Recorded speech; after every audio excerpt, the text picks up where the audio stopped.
Welcome to Golden Mastermind Seminars Radio with your host, Jeffery Combs. Good afternoon, Jeffery Combs. It is Tuesday, Facebook Live. We're in the middle of October, year of our Lord 2024.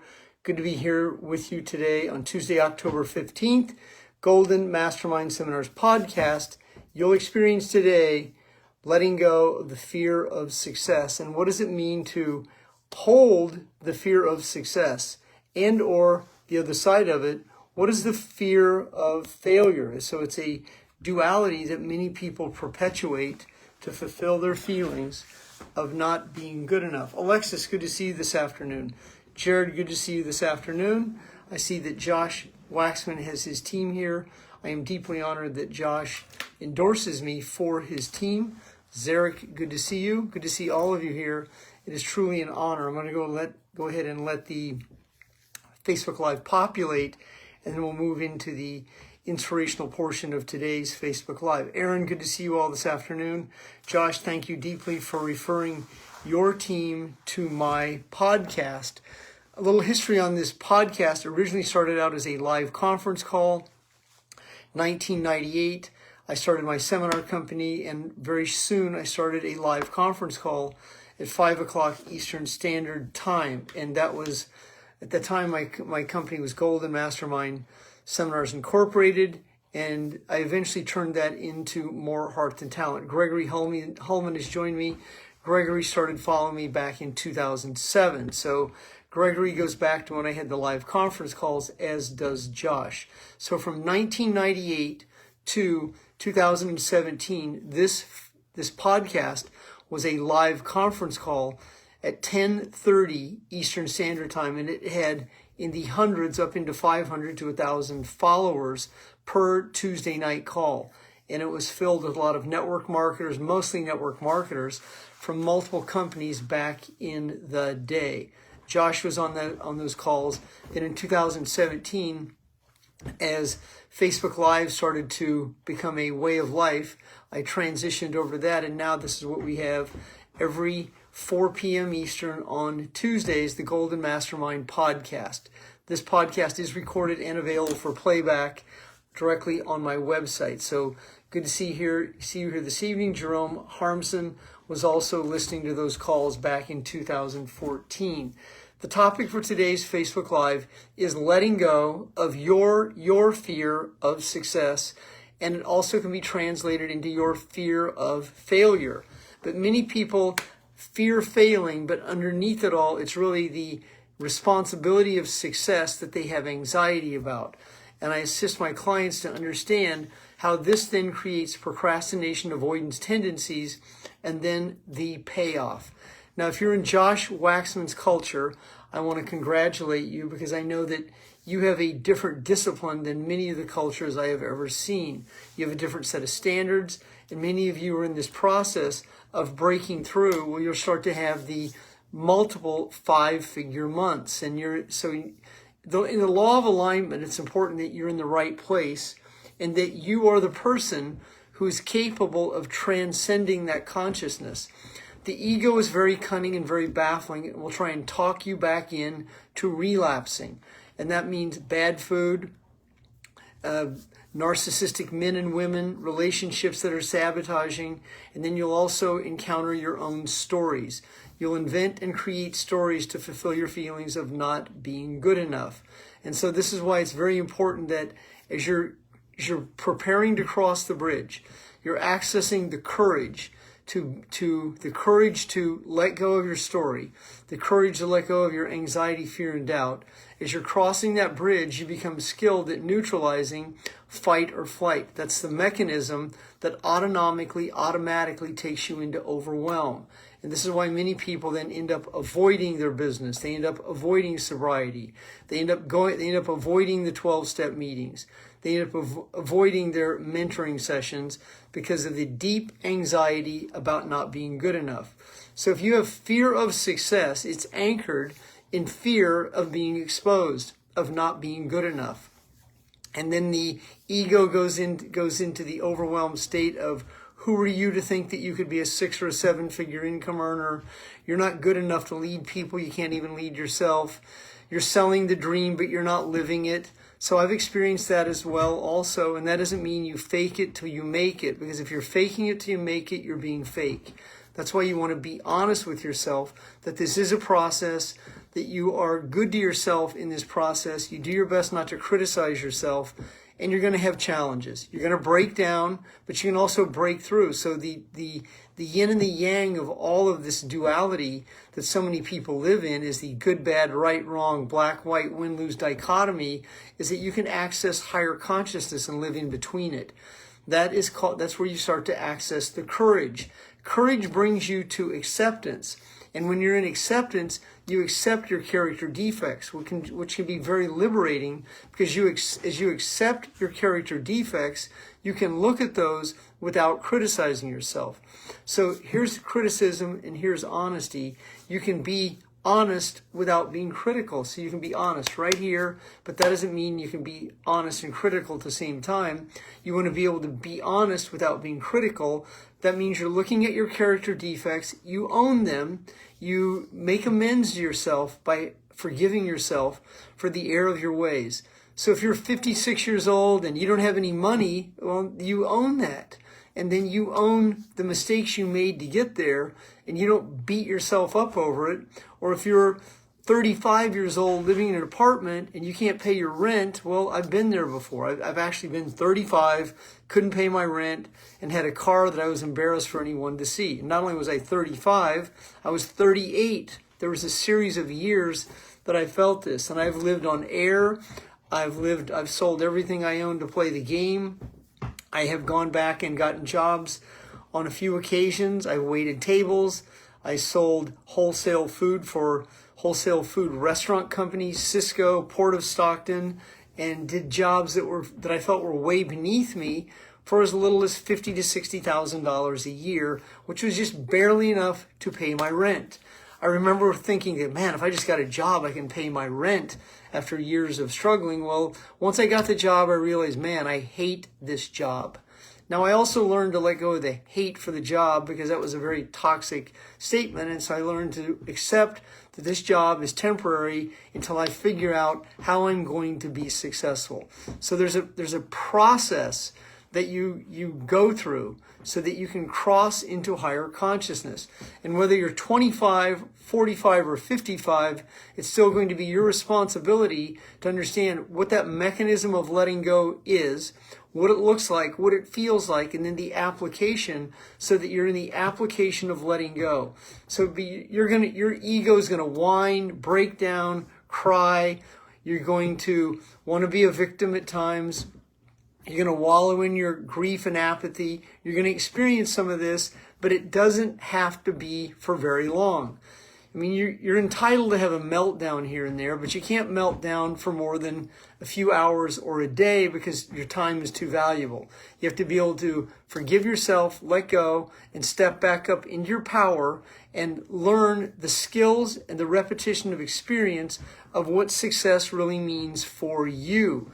And success isn't the money, but the success also, it must have meaning, it has purpose, and you have to feel some level of passion and inspiration for what you are doing and who you are being. So many times you'll be in a career that feels you're not self-fulfilled. Well, but what is going to fulfill you? It's not going to be out there. It's got to start with you right here. It's important that you feel successful, that you are good enough. You can't measure success by money or your possessions or your assets. Society does that frequently, because you can have it all and still feel like nothing. The objective is to be able to reap the law of a harvest, be able to create the abundance that life has to offer, but it's going to be your responsibility to feel worthy of it, to feel comfortable in it, and to feel that you are in this process of raising your level of consciousness. Consciousness is your ability to access the ability to know, be aware, be certain, belief, which is sense of certainty, access joy, love, bliss, and then enlightenment. That is the separation between consciousness and anxiety, fear, and doubt. And the gateway to that is courage. That is the access. That's the door you open. That is the rigorous honesty. That's the beginning, the rigorous honesty. Then it's acceptance and willingness, which then brings you into, in calibrated energy, it brings you above 200 cycles a second. We are emotional beings and we transmute our feelings at hertz or cycles per second. That's the calibration. You can find this content in any of David Hawkins' content, Dr. Joe Dispenza's content, John Assaraf's content. I've shared the stage with Assaraf and Dispenza on multiple occasions. And I first started understanding this content in 2002 when I was sharing the stage with John Assaraf on multiple events in San Diego and Los Angeles.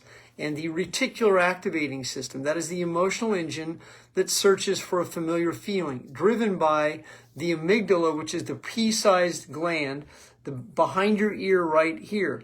Now, if your amygdala is enlarged, your hippocampus is shrunk, and your prefrontal cortex is shrunk, that is brain fog.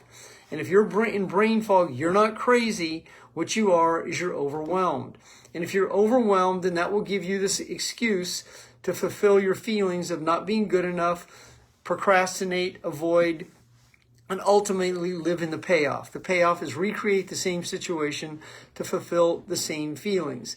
So the higher self says, how do I break through? Well, it's not a how-to process.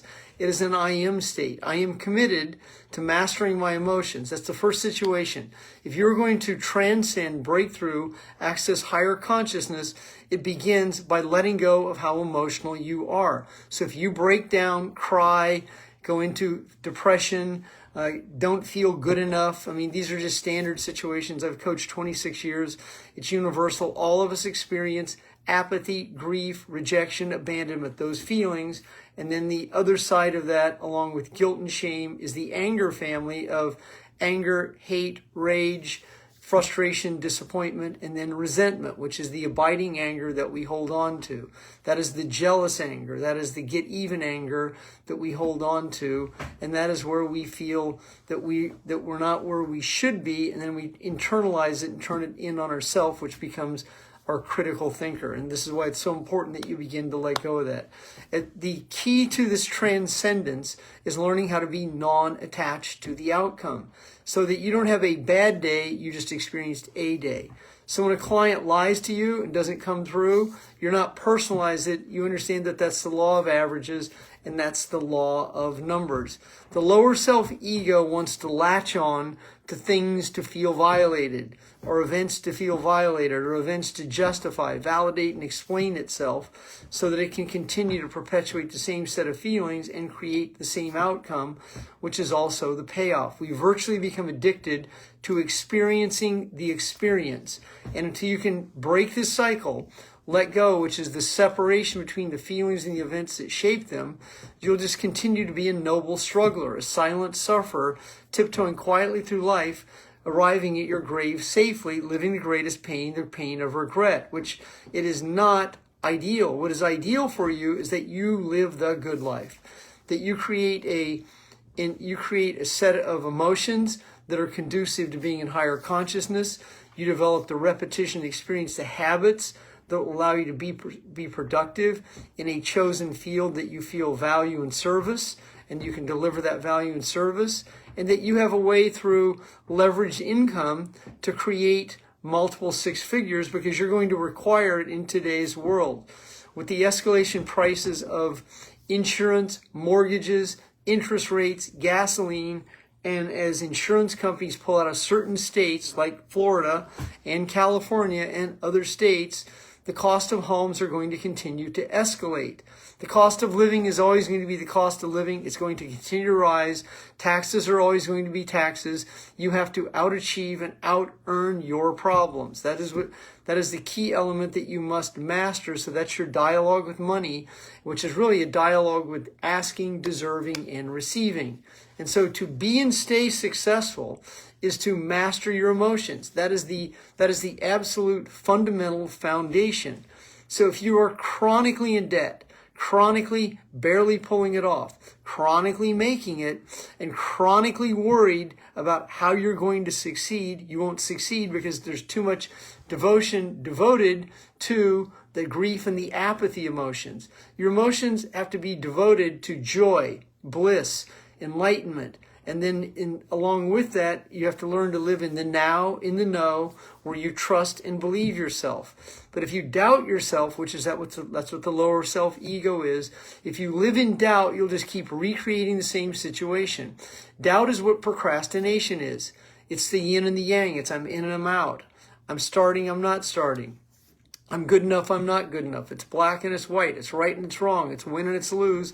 It's the duality. You must learn to let go of that, so that 80 to 90% of your time, you're productive rather than 10% and 20%. Most of the world lives in the 80-20 rule, where 80% produces 20% and 20% produces 80%. I mean, you have to understand this, and that's what most people do is they burn their most valuable commodity, time, by getting ready to get ready, being overwhelmed, living in drama, trauma, brain fog, panic patterns, and a multitude of situations to avoid being their highest self. How does one do that? Well, it's not through the educational world. It's through emotional discipline. It's practicing emotional sobriety, that you have back-to-back days of production, back-to-back days where you feel inspired, back-to-back days where you're sober, and you live in a place where there are no more cheat days.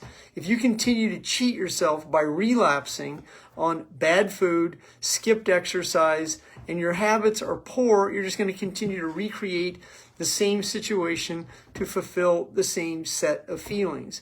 I mean, surrendering is a key component of this. Surrendering to God, surrendering your ego, surrendering your will to struggle, letting go of the same situation over and over. It's not difficult, it's new, and can be mastered in a relatively short period of time, provided that you are disciplined and you are committed. So when you fear success, what you've done is just taking yourself away from it. When you fear leading people, you've just assured the fact that you won't be leading anyone, because you're living in a mixed set, you're living in a mixed message. It's like saying, please join me, but don't give me any money because I'm not good enough. Please don't sign this contract, because if you do, I'm not sure if I can be responsible. Letting go of the mixed message is letting go of the trauma you experienced in your childhood. If you grew up if you're an adult child of, and then you can fill in the blank, alcoholics, addicts, narcissists, if you're an adult child of that, if you're an adult child of broken homes with multiple parents going on, it's not avoidable. You unequivocally experience trauma. And that trauma that you hold on to, if you got singled out on the playground, if you got taunted and teased like I did because I was small, and people taunted me because of who my father was. I mean, I had to be a tough guy, and all these situations that led to being an addict. So in 36 years of recovery, which is where I am, one day at a time, I'm consistently letting go. There isn't one day of my life that I'm not practicing and living the skill of letting go, the separation between the feelings and the events that shape them.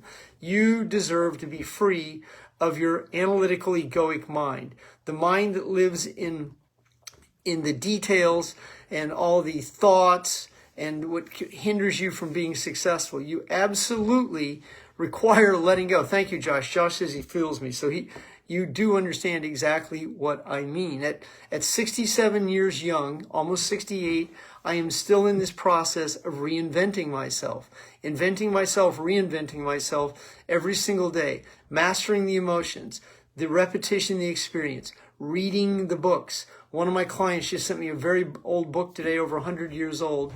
I'm looking forward to reading it. I mean, once again, it's important that you start to master your emotions and you continue to read the content. You practice the simple discipline, the repetition and experience, and you practice the skill of letting go. Lynette, good to see you this afternoon. Maureen, good to see you. Carlene, good to see you. Josh, thank you for bringing your team here. If you are watching this content and you would like some one-on-one time with me, if you have considered coaching and you'd like to access a free 20-minute coaching session, go right up there in Facebook Messenger and send me a message, and I will respond to you later today for a free 20-minute call. David Hammer has followed me for well over 10 years. Thank you very much. So in wrapping the content up, it's your responsibility to let go of your anxiety about the fear of success. So there's nothing to fear about success. There's nothing to fear. I mean, the wolf is at the door. We're under trauma-based mind control. We're under hypnosis, and it's your responsibility not to self-hypnotize yourself under this veil of trauma-based mind control that we've been experiencing for the last several hundred years. Your objective is to understand the chessboard, the black and white chessboard called life, and then learn how to get off that chessboard, out of that matrix, so you can live in higher consciousness. It cannot be done by fearing anything in the future, because what you fear has a corresponding future. So if you're fearing something and you're casting the energy to it, you're actually magnetizing it back to you so you can fulfill your feelings, and the ego goes, see, this always happens to me. You're right, because you attract your reality, the very situation, to fulfill the feelings of what you grew up in. When you were told you weren't good enough, wrong side of the tracks, all of this content that became your personal reality becomes your personality. So if you were conditioned over and over not to be good enough, it's going to continue to show up throughout your life until you recognize it. That's the objectivity, which is acceptance, and then the willingness to understand the story, then the courage to let go of it. I mean, that's the trifecta of letting go. It's acceptance, willingness, courage, and then letting go. That all has to come together. That's a four-fecta, the three-fecta first, and then letting go becomes simultaneously, so they're all concurrent at one time. My name is Jeffery Combs, president and founder, Golden Mastermind Seminars Incorporated. Lucinda, Rosalinda, thank you for being here. Tony, thank you. Thank all of you for being here. Breathe, release, and let go.